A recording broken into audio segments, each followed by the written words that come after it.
Everyone, this is Joshi and आज की video में बात करने वाले हैं कैसे हम अपने अकाउंटेंसी का सिलेबस को 15 दिन के अंदर कंप्लीट करेंगे। बहुत बेसिक टिप्स बताई है जो आपको हेल्प करेगी A to Z अपने सिलेबस को कंप्लीट करने के लिए।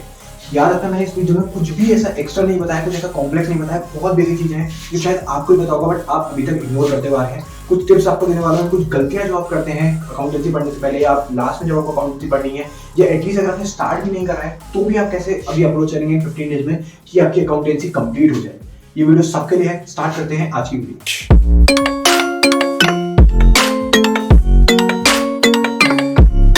सबसे पहले मैंने यहाँ पे सारे चैप्टर्स लिखे जो हमारे अकाउंटेंसी में है टर्म 2 के लिए, ठीक है। जितने भी टर्म 2 के हमारे चैप्टर हैं वो मैंने सब एक जगह लिखे हैं। हमारे पास क्या चैप्टर है? NPO, not for profit organisation, retirement and death of a partner, फिर है डिसोल्यूशन, फिर है डिबेंचर्स, फिर है कंपैरेटिव एंड कॉमन साइज, उसके बाद है हमारा कैश फ्लो स्टेटमेंट। अब सबसे पहले याद रखना, सबसे पहले इसकी वेटेज कितनी है। एनपीओ हमको दे रखा है 10 मार्क्स का आएगा, रिटायरमेंट और डिसोल्यूशन दोनों मिला के हमारे 12 नंबर के आएंगे, डिबेंचर्स हमारा 8 नंबर का आएगा and company comparative and common size and cash flow हमारा मिला के 10 नंबर का आएगा, ठीक है। अब देखना, सबसे पहले एनपीओ को हम कितने दिन देंगे? 3 डेज देंगे हम एनपीओ के लिए। 3 दिन में हम एनपीओ को अपने निपटाएंगे, हम सिर्फ अकाउंटेंसी ही पढ़ेंगे। अब आप सोच रहे कि यार 3 दिन में अकाउंटेंसी कैसे कंप्लीट होगी? और लोगों को तो कम से कम 8 से 9 दिन लगता है, मतलब इतना एवरेज लगता है ना लोगों को कंप्लीट करने में। बट एक चीज याद रखना कि जो बच्चा स्टार्टिंग से पढ़ता है वो क्या करता है, वो दिन के हिसाब से 3-3 घंटे पढ़ता है, तब उसकी वो अकाउंटेंसी कंप्लीट हो पाती है चैप्टर की। बट हम यहाँ पे अपना पूरा दिन लगा रहे हैं, हम यहाँ पे अपना पूरा टाइम इन्वेस्ट कर रहे हैं। अगर वो 3 घंटा पढ़ते हैं तो हम 9 घंटे करके वो सिलेबस कंप्लीट करेंगे, बट हम करेंगे, राइट। तो 3 दिन में हम लोग अकाउंटेंसी को सिलेबस कंप्लीट करने वाले हैं। अब करेंगे कैसे समझो। हमने आज हम बैठे हैं एनपीओ पढ़ने के लिए, हमने स्टार्ट करा, हमने कोई भी यूट्यूब पे वीडियो लगाई लेक्चर की एनपीओ के लिए, तो हमें यहाँ पे क्या करना है, एक बहुत इंपॉर्टेंट चीज याद रखना कैसे आपको अप्रोच लेनी है। आपको यहाँ पे मेंटेन करनी है 3 कॉपी। सबसे पहले कॉपी होगी आपकी कंसेप्ट की, बहुत इंपॉर्टेंट है, याद रखना। पहली कॉपी आप मेंटेन करोगे जिसमें आप सिर्फ और सिर्फ कंसेप्ट लिखो जो वीडियो में है। सेकंड कॉपी में आप करोगे क्वेश्चन, उसी कंसेप्ट से रिलेटेड क्वेश्चंस जो बुक में दिए हैं। फिर तीसरी कॉपी आप बनाओगे एडजस्टमेंट्स की कॉपी। किसकी कॉपी? एडजस्टमेंट्स की, यानी जो हमें नीचे एडजस्टमेंट्स दिए रहते हैं उसकी भी आप एक कॉपी मेंटेन करोगे। यानी कि आप टोटल 3 कॉपी मेंटेन करोगे जब आप पढ़ना स्टार्ट करोगे अकाउंटेंसी, ठीक है। 3 कॉपी में मेंटेन करिए, इसमें एक हम सिर्फ कॉन्सेप्ट लिखेंगे। तो अगर आपने यूट्यूब पे कोई वीडियो करी, ठीक है, लेक्चर खोला, उसमें जो जो बताया है उसके कंसेप्ट लिखे। देन अब एक कंसेप्ट समझा, एक कंसेप्ट लिखा यहाँ पे नोटबुक के अंदर, फिर हमने क्वेश्चंस करने उस कंसेप्ट के, है ना। और याद रखना, यहाँ पे हमें क्वेश्चंस करने की जरूरत नहीं है, हम इलस्ट्रेशन से भी काम चला सकते हैं। इलस्ट्रेशन से कर लेना, कोई बात नहीं, इलस्ट्रेशन से कर लेना क्योंकि टाइम नहीं है एंड हमें अपने सिलेबस को जल्दी निपटाना है। और एक चीज ट्राई करना है ऐसा कि अपने टीचर के कांटेक्ट में रहना, या फिर अपने कोई ऐसे फ्रेंड के जो आपको एडवाइस कर सकता है, जहां पे भी आप फंसे आप उससे सीधे कॉल करके पूछ सकते हैं, जहां पर ज्यादा टाइम बर्बाद ना हो अभी ढूंढने में आंसर्स को या कैसे वो कॉन्सेप्ट आया। तो उसके लिए आप टीचर्स के साथ कांटेक्ट में रहना है, जो भी आप करो अपनी तरफ से उसको रखना, क्योंकि आपका फिर वरना बहुत टाइम वेस्ट हो जाएगा ढूंढने में यार कि आंसर्स कैसे, मतलब कैसे हुआ, ये सॉल्यूशन कैसे हुआ। तो वो चीज यहाँ पे देख लेना, ठीक है। दूसरी कॉपी में अपने क्वेश्चंस करने हैं और वो क्वेश्चन सिर्फ आपको इलस्ट्रेशन से ही करना है। 3 से 4 हर कॉन्सेप्ट के साथ, जितने मतलब जरूरत है, 3 से 4 5 6 जितने भी है, हर कॉन्सेप्ट वाइज आपने उसके क्वेश्चंस भी कर लेने हैं, ठीक हो गया। फिर अब तीसरी कॉपी में एडजस्टमेंट आ रहा है, यानी अगर आपने कोई क्वेश्चन करा उसमें कोई ऐसा एडजस्टमेंट है या कुछ ऐसा लाइन है जो आपके समझ में आ गई है अभी बट आपको लगता है कि थोड़ी कॉम्प्लेक्स है, तो उसको आपको लिख लेना है एक तीसरी कॉपी में जिसमें हमने बनाई है एडजस्टमेंट्स के लिए, है ना। तो हमें 3 कॉपी बनानी है, कॉन्सेप्ट, क्वेश्चंस एंड एडजस्टमेंट्स। तो हमें क्या करना है, सबसे पहले कॉन्सेप्ट पढ़ना है, उससे रिलेटेड कुछ क्वेश्चंस कर रहे हैं एंड उसके बाद हमें एडजस्टमेंट्स की भी एक कॉपी बनानी जो हमें लगे कि सबसे कॉम्प्लेक्स है, कुछ लाइनें वो हम वहां पे लिखेंगे एंड उसका सॉल्यूशन भी उसके साथ लिख देंगे, ताकि हम देख सकें जब भी हमें भूल जाए या हमें समझ में ना आ रहा कॉन्सेप्ट तो हम उसको देख सकते हैं, हम रिवाइज कर सकते हैं बात। तो इस तरीके से हम लोग 3 दिन में अपनी एनपीओ को कवर करेंगे, ठीक है। एक चीज और याद रखना, क्वेश्चंस में वो जो पीछे दिए होते हैं हाई ऑर्डर थिंकिंग स्किल्स के, कोई जरूरत नहीं है उनको करने की, वो नहीं काम आते हैं। कुछ ज्यादा ही जनरली बहुत हाई लेवल है उसमें, क्योंकि यहाँ पे बहुत बेसिक लेवल में कराते हैं, मतलब जितना चाहिए उसके हिसाब से वहाँ पे बहुत ज्यादा हाई रहता है। और वहाँ पे आप देखो भी बुक में तो वहाँ पे कोई भी आपको प्रीवियस ईयर वहाँ पे लिखा हुआ नहीं दिखे, ठीक है। अब क्या है, 3 दिन में आपको एनपीओ कंप्लीट करनी है। अपने टॉपिक लिखे, सब्सक्रिप्शन, गुड्स कंज्यूम वाले सारे टॉपिक्स करें, उसके साथ आपने ये चैप्टर कंप्लीट कर दिया। अब 3 दिन याद रखना, पहले दिन जो आपने पढ़ा, पहले दिन जो आपने कंसेप्ट पढ़े, वो सेकंड दिन जब आपने शुरू हुआ है सबसे पहले सुबह उठ के उन कंसेप्ट को रिवाइज करना, जितने फॉर्मुलेज हैं, जितने कंसेप्ट हैं उनको सबसे पहले रिवाइज करना, फिर अपना अगला स्टार्ट करना। और रिवाइज करने में ज्यादा टाइम आपको नहीं लगेगा। जो आपने यहाँ पे नोटबुक बना रखी कंसेप्ट की उसको एक बार देख लेना, ठीक है, और कुछ एडजस्टमेंट्स उनको देख लेना, उनका सॉल्यूशन बार बार करने की जरूरत नहीं है। बट स्टार्ट करने से पहले अगर आपने नया कोई टॉपिक स्टार्ट करा तो उससे पहले अपने स्टार्टिंग के जो आपने कंसेप्ट पहले दिन पढ़े थे वो देख लेना। ठीक है। तो इस तरीके से आपने दूसरे दिन में भी एनपीओ पढ़नी है, तीसरे दिन में भी एनपीओ पढ़नी है, उससे फिर लास्ट में आता है आपके कंबाइंड क्वेश्चंस होंगे जो आप तीसरे दिन में कंप्लीट कर लेना, ठीक है, जिसमें सारे आपके कॉन्सेप्ट्स एक साथ यूज हो रहे हो, जो पीछे क्वेश्चंस दिए रहते हैं पीवाईक्यूज वगैरह, उसको आप कर लेना, और जो भी डिफिकल्ट एडजस्टमेंट लगे वो इस कॉपी में साथ साथ लिखते रहना, ठीक है। तो इस तरीके से हम 3 दिनों में अपने एनपीओ कंप्लीट करेंगे। सिमिलरली हम रिटायरमेंट एंड डेट, ठीक है, नॉर्मल चैप्टर है, ज्यादा बड़ा नहीं है, कैपिटल एडजस्टमेंट ऑलरेडी कर चुका है, एंड डेथ तो बहुत ही छोटा चैप्टर है उसके बाद, ठीक है। तो 2 दिन में हम इस चैप्टर को कंप्लीट कर सकते हैं। फिर रिजोल्यूशन के लिए हम लोग 2 दिन लेंगे। अब याद रखना, मैंने पहले बताया था, पहले दिन आपने जो कंसेप्ट पढ़ा उसको दूसरे दिन सुबह उठने से पहले रिवाइज करना है। फिर तीसरे दिन उठने पहले की जो आपने ये कंसेप्ट पढ़ा है एंड ये जो आपने यहाँ पे पहले दिन कंसेप्ट पढ़ा था उसको साथ में रिवाइज करना है। आपको लग रहा है ऐसे तो बढ़ता जाएगा, नहीं, हमें क्वेश्चन वगैरह कुछ प्रैक्टिस नहीं करनी है, बट हमें कंसेप्ट ध्यान में रखने हैं कि हम कंसेप्ट्स ना भूलें, या जो जो हमने थ्योरी में जो भी कंसेप्ट हमने लिए हैं वो सिर्फ हमें जितने भी फॉर्मुलेज हैं एंड जो हमें एडजस्टमेंट्स इंपॉर्टेंट है वो हम याद रखें, एंड साथ में हम क्वेश्चंस मेन एक एक करते रहेंगे, ठीक है। तो इस तरीके से 2 दिन में अपने रिजोल्यूशन उठाएंगे, ठीक है। डिवेंचर्स एक मतलब 8 नंबर का वेटेज दे रहा है, बहुत इंपॉर्टेंट चैप्टर है डेफिनेटली, तो 2 दिन हम इसको निपटाएंगे इसमें, ठीक है। इस तरीके से कंपैरेटिव एंड कॉमन साइंस बहुत छोटा चैप्टर है, मुश्किल से 2 ही क्वेश्चन इसमें है जो सबसे इंपॉर्टेंट है, वो कर लेना, ठीक है।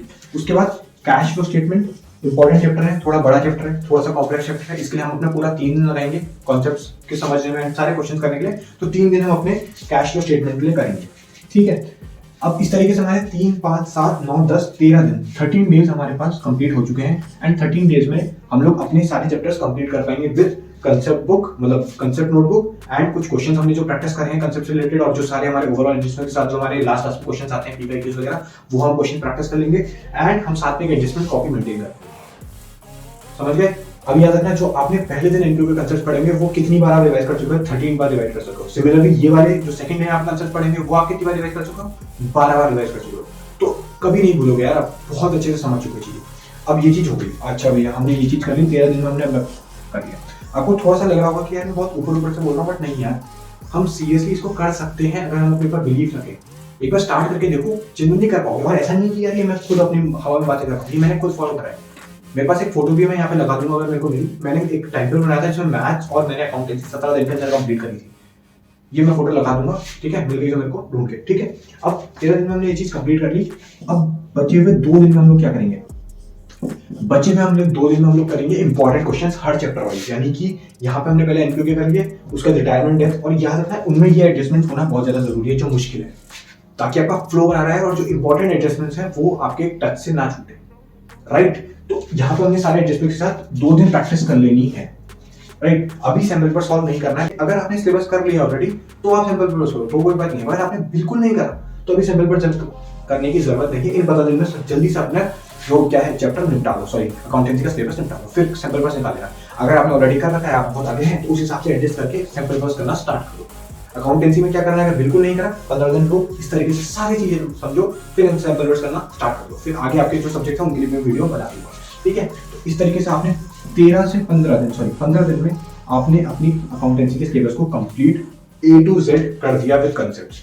अभी मैं इसको थोड़ा सा समराइज कर देता हूँ, यहाँ पे कुछ इंपॉर्टेंट पॉइंट जो यहाँ से निकल के आए। सबसे पहला है higher order thinking skills question करने की बिल्कुल जरूरत नहीं है, बिल्कुल ये अलग कॉन्सेप्ट आता है उसमें, ठीक है, और रेलेवेंट नहीं है, सीबीएसई कोई क्वेश्चन वहां से नहीं आते। दूसरी चीज, अगर आपने अभी स्टार्ट कर रहे हो, अगर ऑलरेडी कर चुके हो, प्रैक्टिस आते हैं क्वेश्चन तो डेफिनेटली करो, बट अभी स्टार्ट कर रहे हैं 15 दिन के अंदर कंप्लीट करने के लिए, तो इलस्ट्रेशन से आपका काम चल जाएगा। ऑलमोस्ट सेम ही होता है, ऐसा कोई डिफरेंस नहीं आता। क्वेश्चन में ये होता है कि थोड़ा आपका माइंड उस जगह पे आपके आंसर नहीं होता तो बार बार आप चेक नहीं करते हो, पर ठीक है, अभी हम इलस्ट्रेशन से भी काम चला सकते हैं अगर हमने नहीं पढ़ा बिल्कुल, ठीक है। उसके बाद प्रॉपर फॉर्मेट ऑफ क्वेश्चन, यानी कि अगर आपने कोई क्वेश्चन अटेम्प्ट करना है, या आप जब भी क्वेश्चन आपने कोई कॉन्सेप्ट पढ़ा उसके साथ कोई क्वेश्चन अटेम्प्ट कर रहे हैं, तो उसको अच्छे से करना है, यानी कि प्रॉपर स्केलिंग करनी है क्वेश्चन के लिए, प्रॉपर स्केलिंग करनी है, प्रॉपर लाइनिंग करनी है, ऐसे अटेम्प्ट करना जैसे आप वहाँ एग्जाम में अटेम्प्ट करते हो, क्योंकि ये मेजॉरिटी ऑफ का टाइम ले जाता है। बहुत छोटा लगता है ना, आप स्केल से लाइन ड्रॉ करना, particulars, debit side, credit side लिखना, बट ये बहुत टाइम आपका कंज्यूम करता है। तो साथ में ये चीज करते रहना, एक बार हैबिट बन गई तो आपकी एक्यूरेसी भी अपने आप आने लग जाएगी, आपका टाइम इस चीज में रिड्यूस होगा, है ना। तो इस तरीके से आपको यहाँ पे प्रॉपर फॉर्मेट के साथ करना है क्वेश्चन को, ठीक है। उसके बाद मल्टीपल रिविजन ऑलरेडी बताती है कैसे, मल्टीपल रिविजन ऑफ कॉन्सेप्ट्स, ठीक है, कैसे बताया था ऑलरेडी। कॉन्सेप्ट की नोटबुक सुबह उठने से पहले रिवाइज कर लेना एक बार, फिर अपना नया कॉन्सेप्ट स्टार्ट करना, फिर उसके तरीके से अब कंसेप्ट पे फोकस रखना है। कंसेप्ट जो बुक आपने बनाई है, जो नोटबुक बनाई है, उस पर फोकस रखना, कंसेप्ट समझने में फोकस रखना है, जो आपने उसमें नोटबुक बनाई है उस पर फोकस ज्यादा रखना। क्वेश्चंस डेफिनेटली इंपॉर्टेंट होते हैं, पर जब तक कंसेप्चुअल क्लैरिटी नहीं आएगी तब तक क्वेश्चंस आप कितने भी कर लो आपको चीजें समझ में नहीं आएंगी, फिर फंसते रहोगे। तो कॉन्सेप्ट पे ज्यादा फोकस रखना है अभी, ठीक है।